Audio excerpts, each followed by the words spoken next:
നാല് ഭാവവും ആളിക്കത്താൻ തുടങ്ങി. നടുവിൽ ഞാൻ അകപ്പെട്ടു. ചുറ്റിലും നോക്കി എങ്ങാനും പാനടിക്കാൻ എനിക്കൊരു ദിക്കും ദേശവും ഉണ്ടോന്നല്ലേ. എല്ലാം കത്തി അഗ്നി വിഴുങ്ങിക്കൊണ്ടിരിക്കുമ്പോഴും എൻ്റെ അരികിലേക്ക് വരുമ്പോൾ കണ്ടു ദൂരെ ഒരു കരുനെല്ലി മരമല്ലേ. അഴകിയതോ ഒരു കരുനെല്ലി മരം, അങ്ങനെ വിശേഷിക്കണം. അഴകിയതോ ഒരു കരുനെല്ലി മരത്തിന്റെ മുകളിലേക്ക് പ്രാണരക്ഷാർത്ഥം ഞാൻ അഭയം പ്രാപിച്ചു അല്ലേ.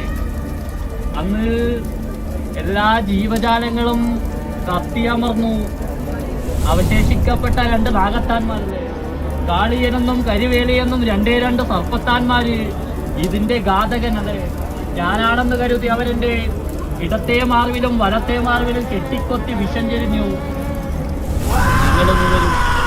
അഗ്നിയിൽ വീണു അഗ്നിപ്രപഞ്ചമായ യോഗം വന്നുപോലെ.